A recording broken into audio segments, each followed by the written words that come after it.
So we were asked to read we were asked to read Martin Luther King's paper, a speech, "I Have a Dream," and then John Rawls' excerpts from The Theory of Justice. I was asked to give an introduction, identify critiques, strengths, a little bit of weaknesses, and try to synthesize also what both are trying to say. But anyways, the goal again is to show that what they're supposed to be doing first off is King's speech is a moral and a political appeal. He roots himself in natural law, a type of theology, even though his theology was abysmal.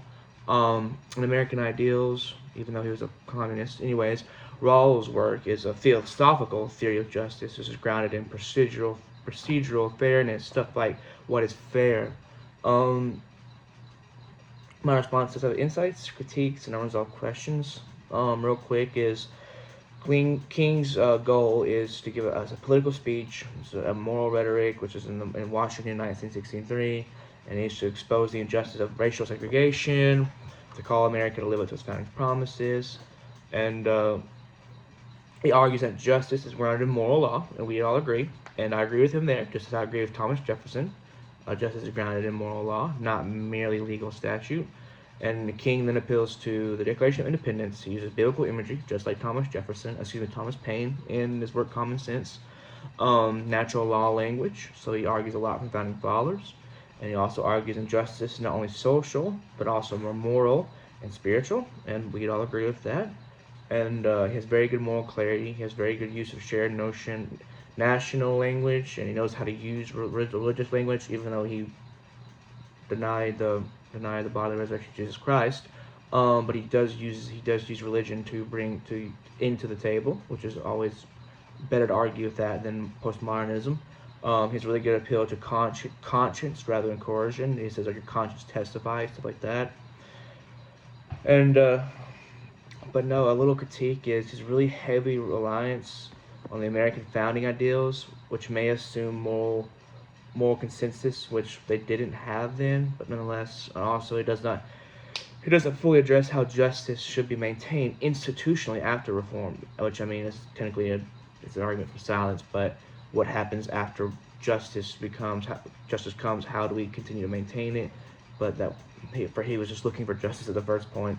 But to move on to John Rawls, The Theory of Justice, it's an analytical and political philosophy trying to define justice as fairness and to provide a neutral framework for social cooperation, which is impossible. It is impossible to be neutral.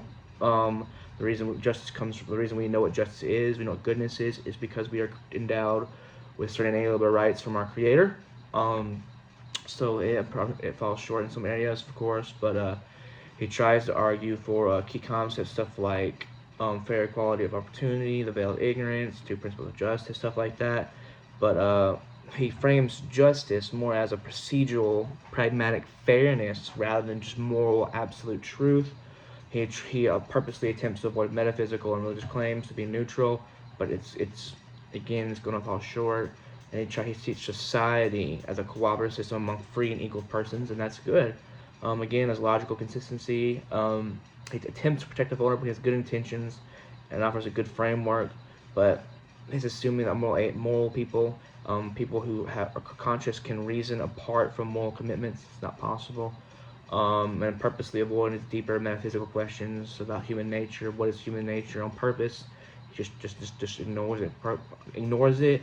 And then justice has become a pragmatic social construct and not a moral reality. It's not something that is independent from humanity. So, but they both agree, pursue justice. They both agree on that, but they have different foundations. Justice is grounded in moral truth and natural law for Martin Luther King Jr., while Rawls is just grounded in rational agreement. And then if it's grounded in rational agreement, you have to define what is meant by rational agreement, who defines what's rational. King appeals to what is right, basically. Rawls focuses on what is fair. And there is a tension because the automatically brings the question, can justice exist without a moral standard beyond ourselves? And the answer is no. But anyways, good critiques of King. He has strong moral force, his universal appeal. He avoids less philosophical precision, but that's fine. He doesn't need that, and he relies on shared moral assumptions. To really critique Rawls is His moral neutrality undermines moral obligation. It undermines any authority that we ought to do these things. Not that we should, but ought, not that we can, but ought.